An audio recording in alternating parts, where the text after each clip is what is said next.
വിശുദ്ധ പൗലോസ്ലീഹ റോമാക്കാർക്ക് ലേഖനം 8:28 ദൈവത്തെ സ്നേഹിക്കുന്നവർക്ക്, അവിടുത്തെ പദ്ധതി അനുസരിച്ച് വിളിക്കപ്പെട്ടവർക്ക് അവിടുത്തെ എല്ലാ നന്മയ്ക്കായിട്ട് മാറ്റും. ഈ സഹനങ്ങൾ, സഹോദരന്മാരിൽ കിട്ടി ചതി, ഈ വെറുപ്പ്, ഇതൊക്കെ ദൈവം നന്മയാക്കി മാറ്റുന്ന ഒരു സമയമുണ്ട്. ജെറമ്യാ പ്രവാചനം 9:29-11 നിന്നെക്കുറിച്ചൊരു പദ്ധതി എൻ്റെ മനസ്സിലുണ്ട്.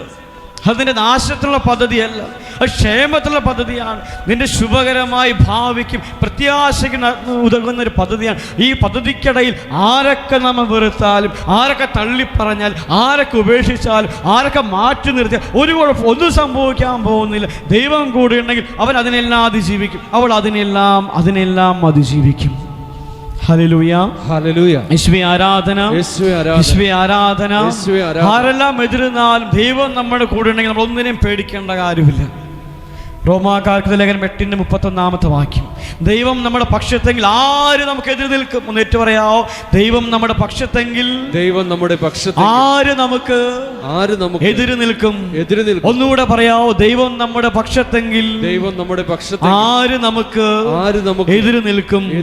പ്രിയപ്പെട്ടവരെ, ദൈവം ജോസഫിനെ ഉയർത്തണമെന്ന് വിചാരിച്ചിട്ടുണ്ടെങ്കിൽ ആരെല്ലാം എതിര് നിന്നാലും, സഹോദരന്മാരെതിരുന്നാലും, ഫറവോ എതിരുന്നാലും, പൊത്തിഫർ എതിരുന്നാലും, ആരെതിരുന്നാലും ദൈവം ഉയർത്തിയിരിക്കും. ദൈവം ജോസഫെ ഉയർത്തുമെന്ന് വാഗ്ദാനം കൊടുത്തിട്ടുണ്ടെങ്കിൽ ആരെല്ലാം എതിരുന്നാലും, ആരെല്ലാം പുറകോട്ട് വലിച്ചാലും ദൈവം അവളെ ഉയർത്തിയിരിക്കും. Hallelujah, hallelujah. യേശുവേ ആരാധന, യേശുവേ ആരാധന. എത്രമാത്രം അനിശ്ചിതാവസ്ഥയിലൂടെയാണ് ജോസഫ് കടന്നു പോകുന്നത്. അപ്പൻ്റെ അടുത്ത് നിന്ന് മാറ്റപ്പെടുന്നു, സഹോദരന്മാർ വഞ്ചിക്കുന്നു, പൊട്ടക്കിണറ്റിൽ വീഴുന്നു, കച്ചവടക്കാട് കയ്യിലെത്തപ്പെടുന്നു, അവിടെ നിന്ന് ഈജിപ്തിൽ എത്തപ്പെടുന്നു, അവിടെ പൊത്തിഫറിൻ്റെ വീട്ടിൽ അടിമയായിട്ട് എത്തപ്പെടുന്നു. ഇത്രമാത്രം അനിശ്ചിതാവസ്ഥയിലൂടെ കടന്നു പോകുമ്പോഴും അവനൊരു കാര്യം ഉറപ്പുണ്ട്, കർത്താവ് കൂടെയുണ്ട് എന്ന കാര്യം അവന് ഭയങ്കര ഉറപ്പാണ്. ആ ഒരു വചനം 4 പ്രാവശ്യമെങ്കിലും ജോസഫിനെ പറ്റി ബൈബിളിൽ പറഞ്ഞിട്ടുണ്ട്. 4 പ്രാവശ്യം പറഞ്ഞിട്ടുണ്ട് കർത്താവ് അവൻ്റെ കൂടെ ഉണ്ടായിരുന്നു. 4 പ്രാവശ്യം അതിനെ പറയുന്നത് കാണാൻ പറ്റും. 39 കർത്താവ് ജോസഫിൻ്റെ കൂടെ ഉണ്ടായിരുന്നു. വീണ്ടും 3 കർത്താവ് അവൻ്റെ കൂടെ ഉണ്ടായിരുന്നു. വീണ്ടും 21 കർത്താവ് ജോസഫിൻ്റെ കൂടെ ഉണ്ടായിരുന്നു. വീണ്ടും 23 കർത്താവ് അവൻ്റെ കൂടെ ഉണ്ടായിരുന്നു. ദൈവം കൂടെയുള്ള വ്യക്തി ഒന്നിനെയും ഭയപ്പെടേണ്ട കാര്യമില്ല. Hallelujah, hallelujah. യേശുവേ ആരാധന, യേശുവേ ആരാധന, യേശുവേ ആരാധന, യേശുവേ ആരാധന, യേശുവേ ആരാധന, യേശുവേ ആരാധന. Hallelujah, hallelujah. അത് പ്രിയപ്പെട്ടവരെ, നമ്മൾ ഇന്നേ ദിവസം വചനം ധ്യാനിക്കുമ്പോൾ, വചനം കേൾക്കുമ്പോൾ നമ്മൾ ചിന്തിക്കേണ്ട കാര്യം, ദൈവം നമ്മുടെ കൂടെയുണ്ട്, അത് ഉറപ്പാണ്. നമ്മൾ കർത്താവിൻ്റെ കൂടെയുണ്ടോ എന്നാണ് ചിന്തിക്കേണ്ട കാര്യം. നമ്മൾ കർത്താവിൻ്റെ കൂടെയുണ്ടോ? ഇവ നമ്മുടെ കൂടെയുണ്ട്, കർത്താവിൻ്റെ വാഗ്ദാനമാണ്. ജോസഫിൻ്റെ കൂടെ കർത്താവ് ഉണ്ടായിരുന്നതിന് പുറകിലെ കാരണം, ജോസഫ് കർത്താവിൻ്റെ കൂടെയായിരുന്നു. പൊട്ടക്കിണറ്റിൽ കിടക്കുമ്പോഴും, സഹോദരന്മാരാൽ ചതിക്കപ്പെടുമ്പോഴും അവൻ്റെ മനസ്സ് കർത്താവിൻ്റെ കൂടെയായിരുന്നു. നമ്മുടെ മനസ്സ് എത്രമാത്രം നമ്മുടെ ദൈവത്തിൻ്റെ കൂടെയുണ്ട്, നമ്മളൊന്ന് ആത്മപരിശോധന ചെയ്യാൻ വേണ്ടി പരിശ്രമിക്കണം. എല്ലാ അനിശ്ചിതാവസ്ഥയിലൂടെ ഔസേപിതാവും കടന്നു പോകുന്നുണ്ട്. ദൈവപുത്രനാണ് ജനിക്കാൻ പോകുന്നതാണ് മാലാഖ പറഞ്ഞത്.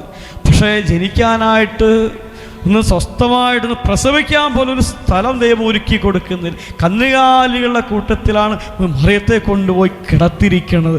ദൈവപുത്രനാണ്, ഇസ്രായേൽ രക്ഷകനാണെന്നൊക്കെ സ്വർഗത്തിൻ്റെ വാഗ്ദാനം കൊണ്ട് വെളിപ്പെടുത്തണം. പക്ഷേ ഒരു അനിശ്ചിതാവസ്ഥയിലാണ് ഈ മറിയവും ഔസേപിതാവും കടന്നു പോണത്.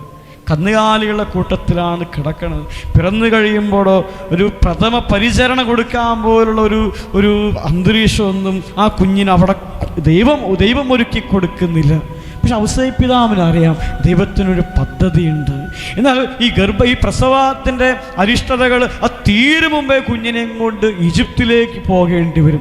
ഈജിപ്തിലേക്കുള്ള യാത്ര എന്ന് പറഞ്ഞാൽ അത് വളരെ ദുർഘടം പിടിച്ചൊരു യാത്ര. ഈ മരുഭൂമിയിലൂടെ, ഈ കുറുനരികളൊക്കെ ജീവിക്കുന്ന സ്ഥലത്തൂടെ, ഈ കൊള്ളക്കാരൊക്കെ പതിയിരിക്കുന്ന സ്ഥലത്തുകൂടിയാണ് യാത്ര പോണത്. അവർ ഈജിപ്തിലേക്ക് പോയി എന്ന് വളരെ എളുപ്പത്തിൽ നമ്മൾ വായിക്കും. പക്ഷെ അത്ര എളുപ്പമുള്ള യാത്രയല്ലത്.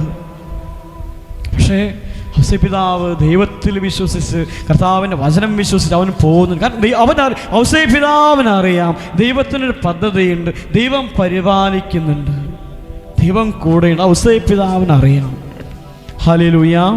യേശുവേ ആരാധന, യേശുവേ ആരാധന. അത് പ്രിയപ്പെട്ടവരെ, ജോബിൻ്റെ പുസ്തകം 22:21 കർത്താവ് നമ്മോട് വ്യക്തിപരമായി പറയുന്നുണ്ട്, ദൈവവുമായി രമ്യതയിലായി സമാധാനത്തിൽ കഴിയുക, അപ്പോൾ നിനക്ക് നന്മ വരും. ഒന്നേറ്റു പറയാവോ, ദൈവവുമായി രമ്യതയിലായി സമാധാനത്തിൽ കഴിയുക, അപ്പോൾ നിനക്ക് നന്മ വരും. ഈ നോമ്പുകാലത്ത് ദൈവം പ്രത്യേകമായി നമ്മോട് പറയുന്നുണ്ട്, നീ ദൈവവുമായി രമ്യതയിലായി സമാധാനത്തിൽ കഴിയുക, അപ്പോൾ നിനക്ക് നന്മ വരും, അപ്പോൾ നിനക്ക് നന്മ വരും. യെശയ്യാ പ്രവാചകന്റെ പുസ്തകം 1:18 വരുവിൻ നമുക്ക് രമ്യതപ്പെടാം. നിന്റെ പാപങ്ങൾ കടും ചുമപ്പാണെങ്കിലും അത് മഞ്ഞുപോലെ വെണ്മയുള്ളതായി തീരും, രക്തവർണ്ണമെങ്കിൽ കമ്പിളി പോലെ വെളുക്കും. കർത്താവ് നമ്മോട് പറയുന്നുണ്ട്, വരുവിൻ നമുക്ക് രമ്യതപ്പെടാം, ദൈവവുമായി രമ്യതയിലായി സമാധാനത്തിൽ കഴിയുക, അപ്പോൾ നിനക്ക് നന്മ വരും. സുഭാഷിതങ്ങളുടെ പുസ്തകം 16:7 വാക്യം, ഒരുവൻ്റെ വഴികൾ കർത്താവിന് പ്രീതികരമായി തീരുമ്പോൾ ശത്രുക്കൾ പോലും അവനോട് ഇണങ്ങിക്കഴിയും. നമ്മുടെ വഴികൾ കർത്താവിന് പ്രീതികരമായി തീരുമ്പോൾ ശത്രുക്കൾ പോലും നമ്മോട് ഇണങ്ങി കഴിയും. Hallelujah, hallelujah. യേശുവേ ആരാധന, യേശുവേ ആരാധന.